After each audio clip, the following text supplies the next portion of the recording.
오늘은 이런 사람에게 복이 있나니 하는 우리 주님이 말씀하신 산상보훈의 나머지 4가지 축복에 관해서 여러분에게 말씀해 드리겠습니다. 전주일에 예수님께서 말씀하신 8가지 복 중 4가지를 이미 여러분과 함께 음미해 보았습니다. 참으로 우리는 마음이 가난한 자의 복, 애통하는 자의 복, 온유한 자의 복, 의에 줄이고 목마른 자의 복을 깨달아 알았습니다. 이제 주님께서 가르치신 우리가 이 세상에 복받고 살 수 있는 마음의 기본 바탕을 오늘 또 우리가 4가지 남은 축복에 관한 것을 들음으로 확립하시기 바랍니다. 그럴 때 우리는 이 세상에 살면서 하나님이 주시는 모든 축복을 누리고 살 수 있는 자격을 구비할 수가 있습니다. 5째는 긍휼히 여기는 자는 복이 있나니 긍휼히 여김을 받을 것이며 라고 말했습니다. 긍휼히 여기는 자는 자기의 연약함과 죄 많음을 깊이 깨달은 자가 남을 긍휼히 여겨줄 수 있습니다. 타인의 연약과 죄 많음을 보고 깊이 동정하고 도움을 베풀 수 있습니다. 자기가 아파 본 사람이 다른 사람의 아픈 것을 보고 동정합니다. 자기가 배가 고파 본 사람이 배고픈 사람의 사정을 합니다. 자기가 외롭고 슬퍼 본 사람이 다른 사람의 외롭고 슬픈 사정을 아는 것처럼 우리는 우리의 마음속에 우리 스스로가 긍휼이 필요합니다. 우리는 남의 용서가 필요하고 사랑이 필요하고 동정이 필요하고 위로가 필요하고 긍휼이 필요합니다. 그렇다면 우리가 먼저 남을 긍휼히 여겨야 되는 것입니다. 사람이 무엇으로 심든지 그대로 거둔다고 콩 심은 데 콩나고 팥 심은 데 팥납니다. 긍휼을 심은 사람에게 긍휼이 다가오지 미움을 심어놓고 난 다음에 긍휼을 거둘 것이라고 생각하면 큰 오해가 되는 것입니다. 예수님께서는 선한 사마리아인의 예를 들어서 이런 말씀을 하셨습니다. 한 사람이 예루살렘을 떠나 여리고로 내려가다가 도적을 만나서 있는 것 다 빼앗기고 뻘거벗기고 죽도록 얻어맞아 피투성이성에 쓰러졌습니다. 그런데 그곳에 한 제사장이 지나가면서 이 사람을 보고 건져줄 줄 알았는데 그는 오히려 꾸짖고 지나갔습니다. 제사장은 율법을 지키는 자인 것입니다. 율법의 수호자입니다. 율법이란 사람의 잘못을 비평하고 평론하고 심판하고 벌을 주는 것이 율법의 역할이지 율법은 사람의 과실을 용서하는 것은 율법의 역할이 아닙니다. 그렇기 때문에 율법을 주장하는 제사장은 이 사람을 바라보고 이 사람의 잘못한 것을 꾸짖고 정죄하고 심판하고 지나가지 절대로 이 사람을 도와줄 수 없습니다. 이것이 율법의 속성입니다. 이러므로 율법주의자들은 절대로 사랑과 동정과 긍휼을 베풀지 않습니다. 그런데 다음에 레위인이 그 근처를 지나가는데 레위인도 보고 난 다음 고개를 슬슬 흔들고 지나갔습니다. 레위인은 종교적인 의식을 집행하는 자입니다. 종교의식을 집행하는 사람은 사람이 굶주린 죽든지 병들든지 고통을 당한지 상관할 것 없습니다. 교회에 와서 종교적인 의식만 베풀면 되는 것입니다. 종교의식자는 사람들에게 긍휼을 베풀지 않습니다. 그러나 여기에 선한 사마리아인 한 사람이 여행을 하다가 보고 빨리 짐승을 타고 와서 그 사람 곁에 내려서 그 사람의 상체에 포도주와 기름을 붓고 붕대로 잘 쳐매어주고 그리고 자기 짐승에 태워서 주막에 데려가서 돌보아주고 떠날 때 은전 2입을 주면서 자기가 돌아올 때까지 이 사람을 돌보아 주시오. 부비가 더 들면 내가 갚아주리이다. 그렇게 말했습니다. 예수께서 말씀하기를 이 3사람 중에 누가 강도 맞는 사람의 이웃이 되겠느냐 그렇게 말했습니다. 말할 필요 없이 동정을 베푼 이 선한 사마리아인 것입니다. 오늘날 하나님께서 우리에게 원하는 것은 이 세상에서 강도 만나 고통당하는 인생들에게 선한 사마리아인 같이 동정을 베풀라는 것입니다. 자비를 베풀라. 그러면 우리가 나중에 필요할 때 우리에게도 자비가 다가온다는 것입니다. 이제 국회의원 선거가 본격적으로 돌입하면 모든 국회의원들이 내가 당신들의 진정한 대변자요. 내가 정말 당신들을 위해서 일을 하겠소. 그런 말을 많이 합니다. 그러나 우리가 그 사람들의 말을 듣고서 평론할 것이 아니라 그 사람들이 지금까지 지나온 동안에 우리에게 대한 무엇을 했는가를 살펴봐야 하는 것입니다. 율법주의자로 우리에게 평론이나 하고 심판이나 하고 우리에게 판단이나 한 사람이 아닙니다. 이식주의자처럼 무관심하게 자기만 잘 먹고 잘 입고 잘 살면 된다고 살다가 이제 와서 우리의 선량이라고 하는 사람이 아닌가. 그렇지 않으면 정말 선한 사마리아인 같이 우리의 괴로울 때 우리에게 찾아와서 우리와 함께 울고 함께 웃고 함께 고통을 당하고 우리가 고통당할 때 이를 치료해주고 첨해주고 우리에게 동정하고 자비를 베풀어 준 사람인가. 그 사람이 우리에게 어떠한 일을 했는가를 살펴봐야 할 것입니다. 우리에게 긍휼을 베푸는 그 사람이 우리의 참된 대표자가 될 수가 있는 것입니다. 우리에게 동정한 그 사람이 진실로 우리를 대변할 수 있는 것입니다. 이처럼 여러분, 우리는 긍휼히 여기는 자가 되면은 내가 긍휼이 필요할 때 반드시 다가옵니다. 사람은 무엇으로 심든지 그대로 거두게 되는 것입니다. 야고보서 2장 13절에 긍휼을 행하지 아니하는 자에게는 긍휼 없는 심판이 있으리라. 긍휼은 심판을 이기고 자랑하느니라고 말하셨습니다. 이러므로 여러분은 여러분의 가족, 친지, 이웃에 긍휼을 베푸십시오. 성경은 말씀하기를 우리가 우리에게 죄 지은 자를 사하여 준 것 같이 우리 죄를 사하여 주옵소서라고 말했습니다.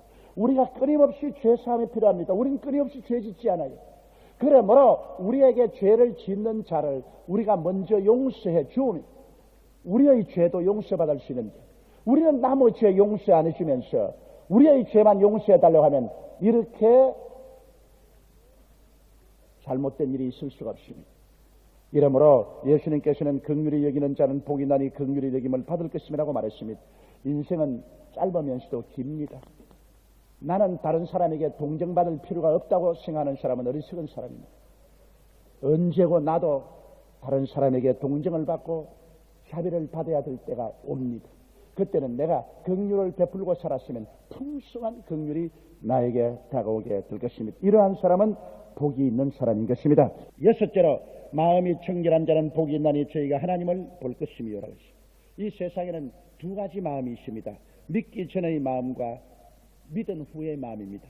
믿기 전의 마음은 죄와 허물로 더러워진 마음인 것입니다.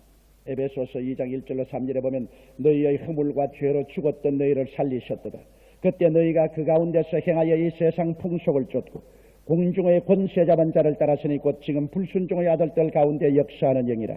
전에는 우리도 다 그 가운데서 우리 육체의 욕심을 따라 지내며 육체와 마음의 원하는 것을 하여 다른 이들과 같이 본질상 진노의 자녀였더니라고 말하고 있습니다.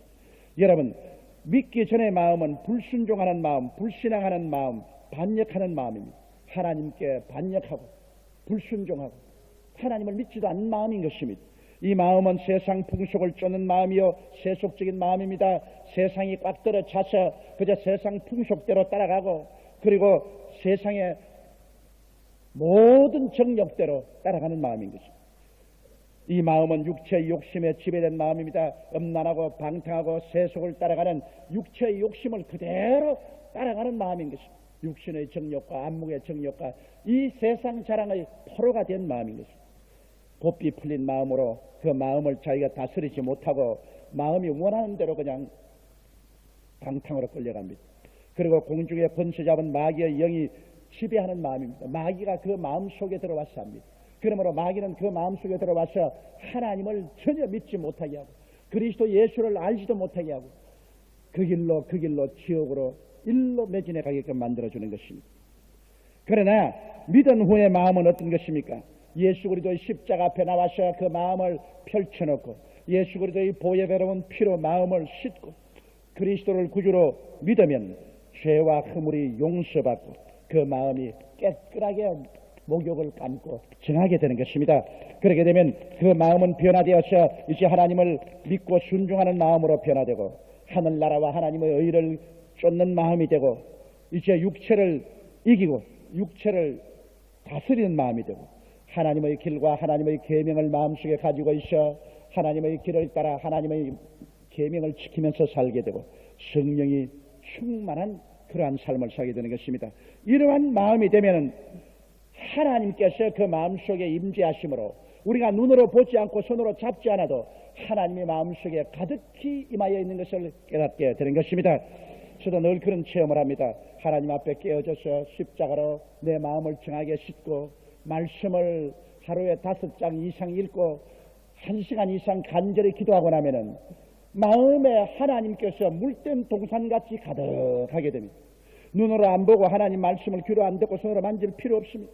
내 마음속에 하나님이 물된 동산같이 가득하게 마십니다. 하나님의 평화, 하나님의 기쁨, 하나님의 의가 충만하고 믿음, 소망, 사랑이 가득해서 하나님이 여기 있다 저기 있다고 증명할 필요가 없습니다. 하나님이 바로 나와 함께 속에 거하시는 것을 체험합니다. 그러나 좀 게을러져서 성경 읽는 것을 등한히 하고 기도를 좀 게을리하고 그렇게 하면 세속이 파도처럼 채웁니다. 세속이 파도처럼 채웁니다. 그럼 마음을 부여잡습니다. 그러면 그만 하나님의 임재하심이 희미하게 되어버립니다. 마음이 흔들흔들하게 됩니다. 그만 세상 마귀가 와서 들어오려고 문을 막 두들기고 여보시오 문 여시오 문 여시오 도둑질하는 마귀, 방탕하는 마귀, 쾌락적인 마귀, 세속적인 마귀가 문 열으라고 막 두들깁니다. 그러다가 문을 열면 그때로부터 세상이 들어옵니다. 그러면 하나님이 떠나갑니다. 마음은 얼마나 야속스러운지 모릅니다.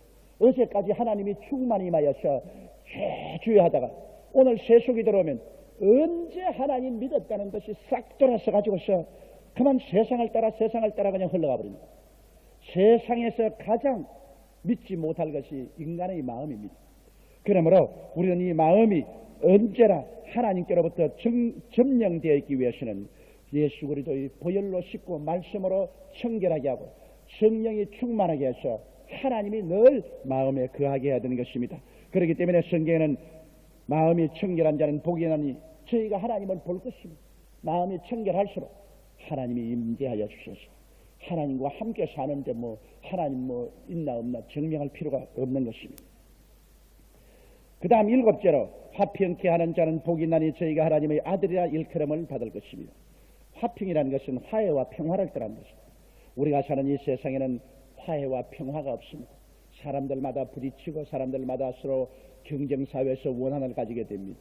이제 오늘날은 온 세계적으로 미국과 소련이 대결하고 싸우고 냉전을 하던 그 체제가 변화되어서 화해의 기분이 온 세계에 넘실거리고 있는 것은 참으로 우리가 전쟁의 위협을 면하고 원자탄, 수소탄의 지구 멸망의 전쟁을 피하고 사는 좋은 시대인 것입니다. 그런데 이 화해는 원래 하나님이 뜻하셨으나 마귀와 죄가 이것을 빼앗아갔습니다. 아담과 하와는 하나님과 화해와 평안 가운데서 지냈었습니다. 그런데 마귀가 와서 아담과 하와를 빼서 하나님을 불순종하게 하자 죄가 들어오자 이 세상에서 화해와 평화가 사라졌습니다. 죄가 들어오자 마귀는 죄를 통해서 하나님과 불화하게 만들었습니다.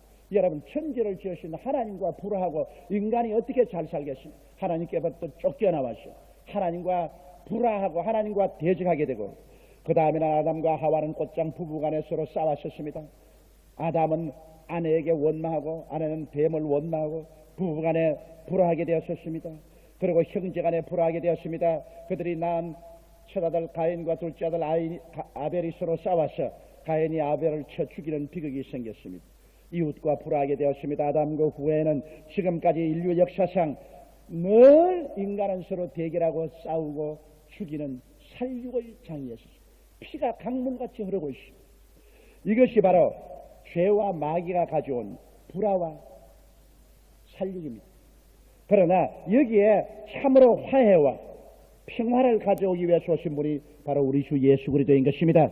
예수님은 2000년에 오셔서 여러분 인간과 하나님 사이에 화해와 평화를 가져오기 위하여 그는 십자가에 높이 매달렸었습니다. 인간의 모든 죄악을 예수님이 대신 짊어지시고 하나님을 대적해서 지은 죄악을 대신 책임지고 십자가에서 형벌을 받아 몸을 찢고 피를 흘리심으로 모든 죄를 다 청산함으로 예수님께서는 십자가를 통하여 하나님과 사람 사이를 화목해 하셨습니다. 오늘날 여러분 하나님과 사람 사이에 화평을 가져오고 평화를 가져올 자는 예수밖에 없습니다.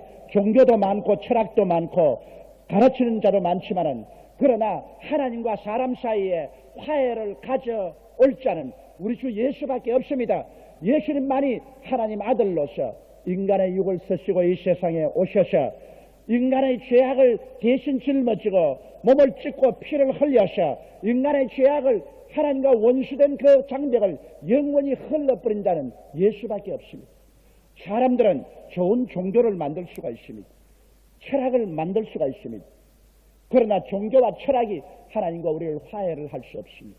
예수님의 십자가 보배로운 피가 하나님과 우리 사이를 하나 되게 만들어버리고 마는 것입니다. 그래서 하나님과 화해를 가져오고 평화를 가져오고 하나님이 우리에게 오고 우리가 하나님께 오니 그 비로소 이 세상에 평화를 가져올 수 있는 힘이 생겨나게 된 것입니다. 그리고 오직 예수 그리스도의 십자가만이 우리를 덕질하고 죽이고 멸망시키며 불화를 가져오고 파괴를 가져오는 마귀를 정복했습니다. 예수님은 십자가에서 마귀와 싸워서 마귀의 모든 무장을 해제하고 마귀의 모든 정사와 권세를 빼앗았습니다. 이러므로 오늘날 마귀가 죄로 말미암아 하나님과 우리하고 원수되고 사람과 사람과 원수되게 하지만은 예수 그리스도의 십자가와 그 보혈은 이 마귀를 멸하고 마귀의 권세를 빼앗고 그리고 사람과 사람 사이에 하나님과 사람 사이에 원수가 되지 않도록 만드는 역사를 하는 것입니다. 그러므로 화평을 가져오는 것은 예수님의 보혈밖에 없습니다. 먼 데 있는 우리가 예수의 피를 의지해서 가차워지는 것입니다. 원수된 자가 예수의 피로 말미암아 화해하게 되는 것입니다. 그리스도의 피 속에는 이 화해케 하는 위대한 힘이 있습니다. 하나님과 사람 사이에도 화해케 했거든. 이 피는 사람과 사람, 사람과 자연을 화해케 하는 놀라운 힘이 있는 것입니다. 그러므로 예수의 피를 노래하고 예수의 피를 의지하고 예수의 피를 감사할 때 그리스도의 피는 오늘날에도 놀라운 능력으로 하나님과 인간 사이, 부부간, 형제간, 이웃간 화해를 가져오는 것입니다. 예수님의 보혈의 능력으로 죄를 용서하고 불악케 하는 마귀를 쫓고 화평을 가져올 때 그 일이 바로 하나님의 아들이 하는 일이요 하나님의 아들이란 칭호를 우리도 그 일을 하게 될 때 받게 되는 것입니다. 여러분, 화해와 평화는 하나님 아들 예수님만이 가져오는 것입니다. 마귀는 절대로 화해와 평화를 가져오지 않습니다. 이러므로 우리는 예수 그리스도의 복음을 가지고 가는 곳마다 화해와 평화를 가져옴으로 말미암아 하나님께로부터 네가 정말 하나님의 아들이라고 칭찬을 받는 여러분 되시기를 주의 이름으로 축원합니다. 8번째, 의를 위하여 핍박을 받는 자는 복이 나니 천국이 저희 것임이라고 말하셨습니다. 우리가 사는 세계는 두 가지 세계입니다. 죄의 세계이고 또 의로움의 세계인 것입니다. 죄의 세계는 마귀가 그 세계를 지배합니다. 그리고 죄의 세계는 마귀가 하나님을 부인하고 대적하게 만들거나 무관심하게 만듭니다. 오직 사람들은 물질만 바라보고 유물론적 세계에 살고 허무주의 속에 살고 방종하며 살고 인본주의적인 자세로 사는 것이 바로 죄의 세계인 것입니다. 이 죄의 세계는 하나님과 전혀 무관심합니다. 죄의 세계는 그대로 살다가 하나님의 심판날에 소돔과 고모라처럼 불타서 사라질 것입니다. 죄의 세계 속에 있는 사람들은 하루 사라이와 같이 다 불타고 말 것인 것입니다. 그러나 여기에 예수께서 2000년 전에 의의 세계를 가지고 온 것입니다. 의의 세계는 회개하고 예수의 보혈로 죄 씻음을 받은 백성들이 모여 사는 세계입니다. 의의 세계는 예수님이 다스리는 세계요, 하나님을 인정하고 사랑하며 섬기는 세계요, 성령님을 모시고 절제하며 소망에 넘치는 삶을 사는 세계인 것입니다. 그러므로 오늘날 이 세계는 이 죄의 세계에 사는 사람이 있고 의의 세계에 사는 사람이 있습니다. 죄의 세계를 가슴에 품고 있는 사람이 있고 의의 세계를 가슴에 품고 있는 사람이 있습니다.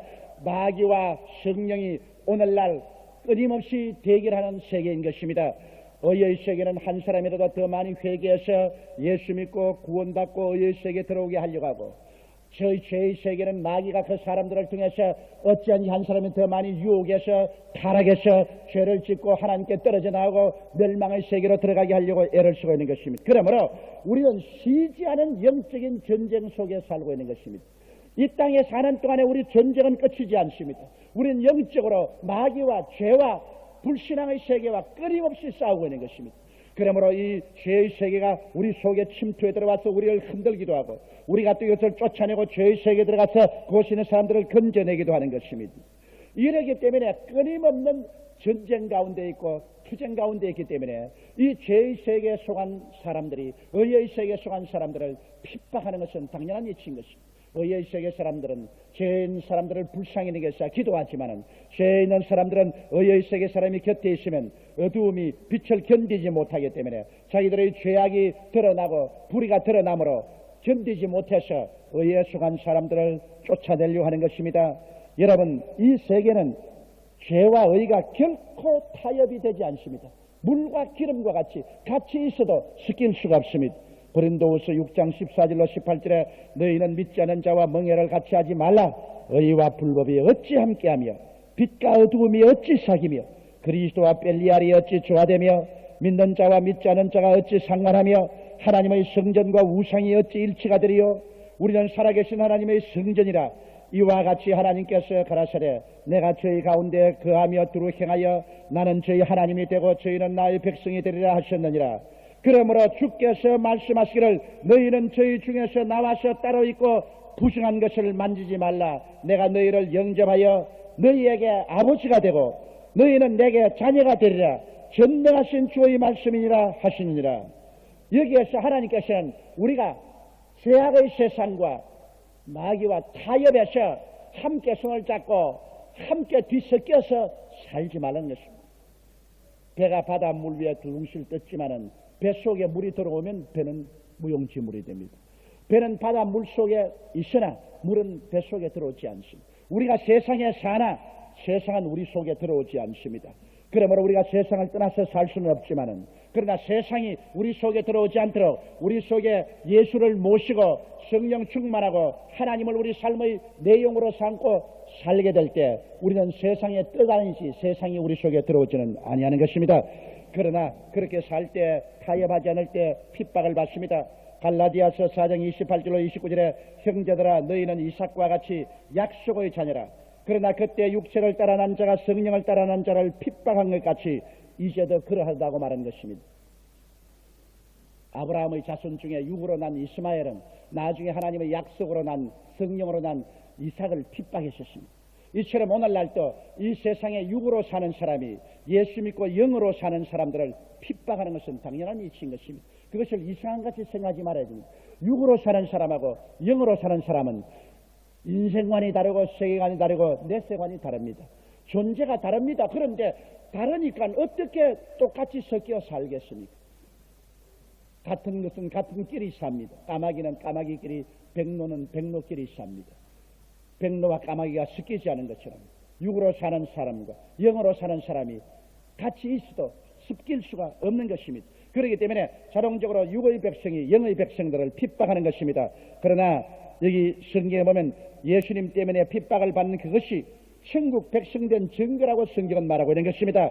천국 백성이기 때문에 세상이 핍박하는 것입니다. 마가복음 10장 29절로 30절에 예수께서 가라사대 내가 진실로 너희에게 이르노니 나와 및 복음을 위하여 집이나 형제나 자매나 어미나 아비나 자식이나 전토를 벌인 자는 금세에 있어 집과 형제와 자매와 모친과 자식과 전토를 100배나 받되 핍박을 겸하여 받고 내세 영생을 받지 못할 자가 없나니라고 말씀한 것입니다. 이 땅에 살면서 그리스도의 복음 때문에 부모, 형제, 처자, 전토를 잃어버린 사람은 하나님께서 100배나 이 땅에서 주겠고 핍박을 함께 받겠다고 말한 것입니다. 그리고 이러한 사람은 천당은 반드시 올라간다고 말씀을 하고 있는 것입니다. 이러므로 마태복음 5장 11절로 12절에 있는 말씀대로 나를 인하여 너희를 욕하고 핍박하고 거짓으로 너희를 거스려 모든 악한 말을 할 때는 너희에게 복이 있나니 기뻐하고 즐거워하라. 하늘에서 너희의 상이 큼이라. 너희 전에 있던 선지자들을 이같이 핍박하였나니라고 말한 것입니다. 우리가 핍박당할 때 하늘에서는 상이 쌓이고 이 땅에서는 핍박당한 자에게 성령이 더욱 부어주심으로 마음에 더욱 기쁨이 충만하게 되는 것입니다. 여러분 오늘날 성령 충만의 증거는 뭡니까? 기쁨인 것입니다. 하나님은 기쁨이신 것입니다. 마귀는 슬픔과 미움과 우울입니다. 성경 말하기를 하나님 앞에는 기쁨이 충만하고 그 우편에는 즐거움이 넘치나이다라고 말한 것입니다. 예수께서 내 마음에 계시고 성령이 충만하면 마음에 기쁨이 충만하고 즐거움이 있습니다. 그러나 우리 신앙이 식어지고 예수님이 희미하게 되고 성령 충만이 사라지면 마음에 슬퍼지고 우울해지고 사는 것이 귀찮아지고 그리고 부정적이 되고 미움이 꽉 들어차게 되는 것입니다. 이러므로 그럴 때일수록 우리는 즉시로 주님 앞에 나와서 회개하고 예수 그리스도를 굳세게 모셔드리고 하나님께 감사하고 찬송하며 기도해서 다시 그리스도가 뚜렷이 들어오시고 성령이 마음에 충만해지면 그와 함께 기쁨이 파도처럼 우리 마음속에 가득해 오는 것입니다. 이러므로 예수 믿는 사람의 참으로 삶에서 기쁨을 잃어버리면 안 됩니다. 우리는 매일같이 기쁨과 즐거움이 마음에 있어야 되는 것입니다. 그것이 우리의 삶의 힘이 되시는 것입니다. 기쁨을 잃어버리면 삶의 용기와 희망과 힘을 잃어버리고 마는 것입니다. 이러므로 의를 위하여 핍박을 받을 때 마음의 기쁨이 충만해지는 것입니다. 그래서 어떤 핍박도 이겨낼 수 있는 용기와 힘이 생기는 것입니다. 때문에 주님께서 의를 위하여 핍박을 받는 자는 복이 나니 천국이 저희 것임이라고 말한 것입니다. 우리는 오늘 긍휼히 여기는 자, 마음이 청결한 자, 화평케 하는 자, 의 때문에 핍박을 받는 자의 복을 음미해 보았습니다. 참으로 고귀한 축복입니다. 우리는 이 세상에 사는 동안 매일매일 주께서 가르치신 마음가짐을 갖고 주님이 주시는 복을 누릴 수 있도록 늘 노력하는 여러분이 되시기를 주의 이름으로 축원합니다. 다 같이 고개숙여 기도드리겠습니다. 거룩하시고 영광스러우신 우리 아버지 하나님, 오늘 우리는 주님 앞에 나와서 이 한 해를 살 때 우리의 마음에 반드시 복받는 자세를 가져야만 하기 때문에 그것을 배웠습니다. 우리 마음에 긍휼히 느끼면 긍휼히 느낌을 받게 될 것입니다. 우리 아버지 하나님이시여, 우리가 이 땅에 살면서 마음이 깨끗하면 하나님을 보게 되니 감사합니다. 하나님 아버지여, 이 세상에 살면서 핍박을 받게 되면 하늘나라가 우리 것이 되고 성령이 충만하게 되고 그와 동시에 기쁨도 충만하게 됩니다. 우리 아버지 하나님이시여, 우리를 도와주시옵소서. 주님께서 가르치신 이 팔복을 쫓아서 우리 마음을 변화시키며 살게 도와주옵소서. 우리 주 예수님 이름으로 기도드리옵나이다. 아멘. 잠시 동안 고개 숙이시기 바랍니다. 여러분, 이 우리가 사는 세상은 마귀가 지배하는 세상도 있고 예수님이 지배하는 세상도 있습니다. 죄의 세상, 의의 세상, 천국과 지옥이 지금 뒤섞여 있습니다. 그 두 세계가 우리를 서로 주장하고 있습니다. 예수님은 십자가에 몸짓고 피를 흘려서 우리 죄를 용서하고 난 다음 내게로 오라. 내가 너를 용서하고 의롭게 하고 거룩하게 만들고 구원해서 천국을 데려가만. 마귀는 예수께로 가지 마라. 나를 따라오너라. 육신의 정욕과 안목의 정욕과 세상장 주지 육림 속의 음란과 방탕과 세속으로 따라 살아라. 내일은 알택이 없다. 그러므로 육신으로 살다가 죽으면 그뿐이다. 나를 따라오라. 그렇게 말합니다. 사람들은 마귀를 따라가는 길은 넓고 커서 그리로 많이 갑니다. 예수님을 따라오는 길은 좁고 길이 험한 것 같아서 수가 많지 않습니다. 그러나 그 문을 들어와 보면 마귀를 따라가는 삶은 점점 좁아지고 점점 좁아져서 나중에는 절망에 처합니다. 예수님을 따라가는 길은 들어갈수록 점점 넓어지고 점점 넓어져서 나중에는 환한 천국이 되어버리고 마는 것입니다. 여러분, 그러므로 이 땅에 사는 동안에 우리는 기로에 서 있습니다. 예수님을 따라갈 것이냐, 마귀를 따라갈 것이냐, 신령한 사람으로 살 것이냐, 육체로 남아 살 것이냐, 천당을 향해 갈 것이냐, 지옥으로 향해 갈 것이냐, 성령과 더불어 살 것이냐, 악마와 함께 살 것이냐. 오늘 우리가 결정해야 됩니다. 중립은 없습니다. 예수를 믿지 않은 사람은 모두 다 하나님 밖에 있고 버림받아 있고 멸망을 향해서 걸어갑니다. 오늘 이 시간에 회개하고 예수를 믿고 돌아오십시오. 이 길만이 사는 길입니다. 이 길만이 복된 길입니다. 이 길만이 희망의 길입니다. 이를 위해서 우리가 태어난 것입니다. 난 아직 예수를 믿지 않습니다. 믿다가 타락했습니다. 주를 믿겠으니 나를 도와주십시오 하시는 분은 저 텔레비실과 동부, 도봉, 노원, 강남, 부타치, 성전, 지교회와 이 대강당에 계신 여러분, 그 자리에서 일어나 주시기 바랍니다. 일어나셔 예수를 구주로 모시고 새로운 삶을 출발하십시오. 그 자리에서 일어나십시오. 여러분이 앉아서 혼자 구원받지 못합니다. 내감이 없는 믿음은 죽은 믿음입니다. 주여, 내가 여기 있나이다. 나를 구원하소서. 나는 예수님 오늘 하늘나라에 속하기를 원합니다. 주여, 나를 받아주소서. 그 자리에 일어나 주시기 바랍니다. 앉아서 비밀이는 구원을 받지 못합니다. 왜냐하면 믿음은 눈에 보여야 되기 때문인 것입니다. 하나님께서 여러분 마음을 놓고 할 때 그때가 여러분의 때입니다. 사람이 다 때가 있습니다. 때를 놓치면 이 세상에서 농사도 못 짓고 출세도 못합니다. 구원도 때를 놓치면 구원을 받지 못합니다. 오늘 때를 놓치지 말기 바랍니다. 일어나신 여러분 이 기도를 따라해 주십시오. 이 기도를 통해서 여러분 구원에 이르게 됩니다. 사랑하신 하나님, 저는 죄인입니다. 어디에서 와서 왜 살며 어디로 가는지 알지 못하고 방황하며 지냈습니다. 오늘 하나님의 부르심을 받고 믿음으로 일어났습니다. 예수님의 십자가 보혈로 저를 씻어 주시옵소서. 저를 위하여 죽으시고 저를 위하여 부활하신 예수님을 제 구주로 모셔드립니다. 지금부터 영원토록 주님과 함께 살겠습니다. 하나님은 내 아버지가 되셨습니다. 예수님은 나의 구주가 되셨습니다. 저는 하나님의 자녀가 되었습니다. 저를 구원해 주시니 감사합니다. 예수님 이름으로 기도드리옵나이다. 아멘.